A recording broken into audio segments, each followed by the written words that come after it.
नमस्कार दर्शकों, आप सभी का स्वागत करता हूं डॉक्टर मंजुल जोशी एस्ट्रोलॉजी यूट्यूब चैनल में। आज की वीडियो में आपको बताऊंगा क्या होता है चंद्रमा का ग्रहण योग या दोष, क्या इसके प्रभाव होते हैं, क्या इसके लक्षण होते हैं और क्या उपाय इसके लिए हम कर सकते हैं। साथियों, जन्म कुंडली के 12 भावों में से किसी भी भाव में यदि चंद्रमा और राहु साथ स्थित हों या राहु की चंद्रमा के साथ युति बने तो जन्म कुंडली में ग्रहण दोष बनता है। यह दोष बहुत ही अशुभ माना जाता है। चंद्रमा और राहु आपस में शत्रुता रखते हैं और शत्रु ग्रहों की युति कभी भी शुभ परिणाम नहीं देती है। इस युति के परिणाम स्वरूप जीवन में कई प्रकार की दुर्घटनाएं हो सकती हैं। अगर कुंडली में यह युति 6, 8, 12 स्थान पर होती है या वृश्चिक राशि में होती है तो और भी ज्यादा हानिकारक हो जाती है। वृश्चिक राशि में चंद्रमा और राहु दोनों नीच के ही माने जाते हैं। यदि यह युति दृष्टिगत भी हो, अर्थात राहु की चंद्रमा पर दृष्टि पड़ रही हो, तब भी नुकसानदायक होती है। यदि राहु और चंद्र में डिस्टेंस 9 डिग्री से भी कम है तो ज्यादा दुष्प्रभाव होता है। चंद्र ग्रहण योग में चंद्रमा की युति राहु के अलावा केतु के साथ भी होती है, तब भी यह काफी कष्टकारी होती है। साथियों, जानते हैं चंद्र राहु युति के क्या लक्षण होते हैं। चंद्रमा को मन का कारक माना जाता है। ऐसे लोग मानसिक अवसाद के शिकार जल्दी हो जाते हैं जिनकी जन्म कुंडली में राहु और चंद्रमा साथ हो। तनाव और भ्रम की स्थिति बनी रहती है। यह दोष स्वास्थ्य को भी कमजोर करता है। चंद्रमा और राहु का योग बनने पर व्यक्ति की नींद में बाधा पड़ने लगती है, बुरे स्वप्न आते हैं, अज्ञात भय की समस्या बन जाती है। ऐसे जातकों की स्थिति पर मानसिक प्रभाव बहुत ही बुरा पड़ता है।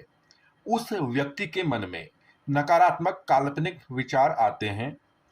चंद्र ग्रहण यदि जन्म कुंडली में बन रहा है तो डर और घबराहट, एंजाइटी बढ़ जाती है। चिड़चिड़ापन उस व्यक्ति के स्वभाव का हिस्सा बन जाता है। इस युति का प्रभाव बहुत अधिक भावुक या बहुत ज्यादा क्रोधी बना सकता है। इस युति के प्रभाव से दाम्पत्य जीवन में भी बाधा आने लगती है।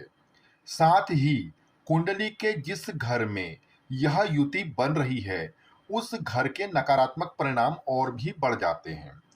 ऐसे लोग अपने हर कार्य के लिए दूसरों को दोषी करार देने लगते हैं। इस योग वाले व्यक्ति ईर्ष्यालु और शंकालु प्रवृत्ति के बन जाते हैं। चंद्रमा पर राहु के असर से हम कह सकते हैं व्यक्ति हमेशा विचलित स्थिति में ही रहता है। निर्णय लेने की क्षमता खत्म हो जाती है। यह युति ऊपरी बाधा, गुप्त शत्रु की पीड़ा को भी बढ़ाती है। यदि महिलाओं की कुंडली में यह योग बन रहा है तो गर्भपात होने का खतरा बढ़ जाता है। यदि यह युति शुभ भाव में बने, वैसे तो यह शुभ नहीं मानी जाती है, पर अगर वृषभ राशि में यह युति हो रही है तो वृषभ राशि में चंद्रमा भी उच्च के माने जाते हैं और राहु भी उच्च के माने जाते हैं। तो कुछ शुभ प्रभाव इस युति का यह है, इस योग वाला जातक बहुत बार गहरी रिसर्च करता है और वैज्ञानिकों की जन्म कुंडली में भी यह पाया जाता है। ऐसे व्यक्ति रहस्यमयी और गुप्त विद्याओं में रुचि रखते हैं। कई बार तांत्रिक ज्योतिषी भी बनते हुए देखे गए हैं। तो यह कुछ लक्षण मैंने आपको डिस्क्राइब किए। यदि आपके भी हॉरोस्कोप में राहु और मून का कंजक्शन है तो आपके साथ भी ऊपर बताई स्थितियां हो सकती हैं। इसमें एक चीज ध्यान देने वाली यह है कि यदि आपकी जन्म कुंडली में यह युति है तो इस युति के जो भी उपाय आप कर रहे हैं किसी विद्वान ब्राह्मण या ज्योतिषी को अपनी कुंडली चेक करवा कर ही करने चाहिए। कुछ लोग अपने आप मोती धारण कर लेते हैं या गोमेद धारण कर लेते हैं। ऐसा बिल्कुल भी नहीं करना चाहिए क्योंकि यह पीड़ा कम करने के बजाय आपकी परेशानी, प्रॉब्लम को बढ़ा सकते हैं। साथियों, यदि आपकी कुंडली में भी ग्रहण दोष है या अन्य कोई दोष है तो आप हमारे पेड कंसल्टेशन का भी प्रयोग कर सकते हैं। अब जान लेते हैं चंद्रमा और राहु की युति में क्या क्या उपाय करना चाहिए। साथियों, चंद्रमा और राहु की युति हो तो नियमित रूप से भगवान शंकर की उपासना करनी चाहिए। प्रति सोमवार और शनिवार भगवान शंकर के मंदिर जाकर के उनका जलाभिषेक करें। सावन मास में जितनी बार संभव हो रुद्राभिषेक करना चाहिए। नियमित रूप से ध्यान में बैठना शुरू करें। ध्यान अगर आप करेंगे तो आपका माइंड स्टेबल होता है। राहु और चंद्रमा दोनों मन को खराब करते हैं। साथियों, इस युति का सबसे प्रभावकारी और असरदार जो उपाय है वह है चंद्रमा बीज मंत्र और राहु बीज मंत्र के जप करवाना। चंद्रमा बीज मंत्रों के 44,000 और राहु बीज मंत्र के 72,000 जप करवाने चाहिए। इस जप के लिए आप मुझे भी संपर्क कर सकते हैं। यदि आपकी कुंडली में राहु और चंद्रमा की युति है तो आप सोमवार और पूर्णिमा के व्रत रखें।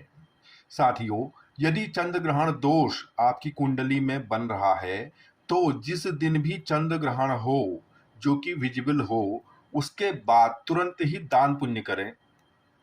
दान में किसी गरीब को उसकी जरूरत की सामग्री या अन्न का दान करें। इससे आपको इस दोष में मुक्ति मिलेगी। राहु की शांति के लिए प्रतिदिन सुबह पक्षियों को अनाज जरूर खिलाएं और स्नान के जल में लोबान या गोमूत्र मिलाकर या कुशा मिलाकर आप शनिवार को स्नान करें। चंद्रमा को अनुकूल करने के लिए सोमवार को दूध डालकर या सफेद चंदन का पाउडर डालकर के स्नान करना चाहिए। साथियों, नियमित रूप से माँ दुर्गा की उपासना करें, उनके मंत्रों का जाप करें और माँ चंद्र घंटा का पूजन करें तो भी राहु और चंद्रमा अनुकूल होते हैं। यदि आप ऊपर बताए उपायों में से कोई भी उपाय ग्रहण दोष निवारण के लिए करते हैं तो ऐसा करने से आपका माइंड स्टेबल होता है, मानसिक शांति मिलती है, व्यापार और कार्य क्षेत्र में भी खूब तरक्की होती है। तो साथियों, आज के वीडियो में मैंने आपको राहु और चंद्रमा की युति के प्रभाव, दुष्प्रभाव, लक्षण और उपाय के बारे में बताया है। हमारे चैनल पर आपको ज्योतिष, वास्तु, पूजा पाठ से जुड़ी जानकारियाँ मुफ्त में प्राप्त होती हैं। यदि आप पहली बार मेरे चैनल पर विजिट कर रहे हैं तो ऐसे ही और वीडियोस मुफ्त में प्राप्त करने के लिए आप मेरे चैनल को सब्सक्राइब कर सकते हैं। वीडियो